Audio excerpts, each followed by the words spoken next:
WGA and SAG-AFTRA are currently in the midst of a Hollywood strike, and I'm trying to be respectful of their wishes of what they've asked audience members to do while they're currently in strike.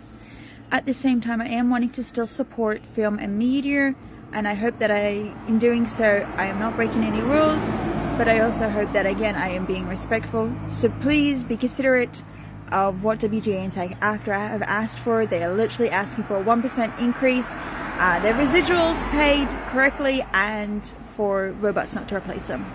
But I am off to go see a movie called Blue Beetle, which is currently under a struck company, and it is also under a DC banner.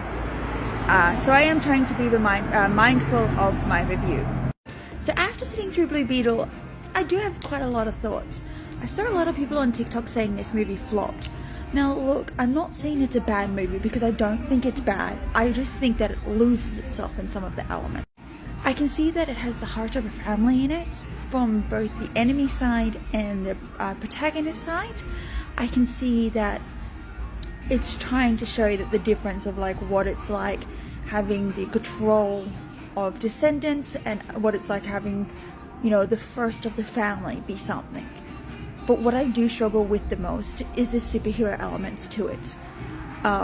It tries its hardest, but when it tries its hardest, it really fails because it's really struggling to find its own little voice. And I think that's the problem with Marvel and DC being so quite similar to each other, and both starting around the same time when they originally started comic books. There's a lot of similarities. So when I saw the trailer to Blue Beetle, my first thought was, oh, it's Spider-Man with Tony Stark's technology.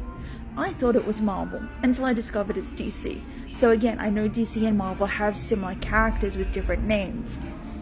But, so that was one thing that I struggled with. Another thing is, when you watch the movie, the first movie that came to my mind was RoboCop.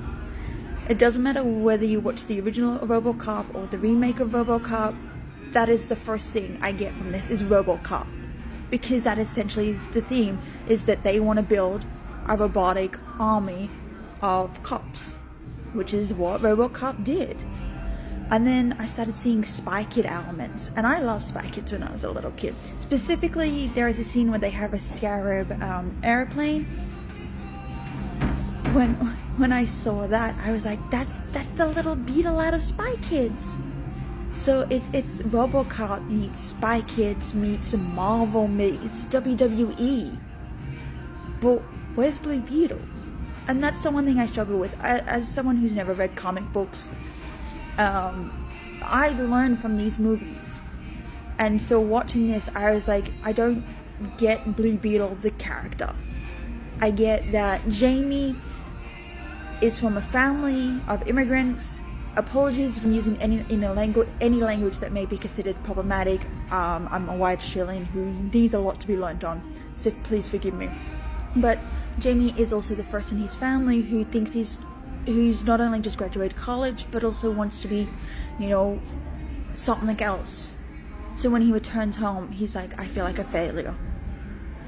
And then we've got the other side, which is the Nod family, who Victoria is taking over the corporation, who's like, well, I'm a woman, I deserve everything. It's like, no, that's please don't use that storyline.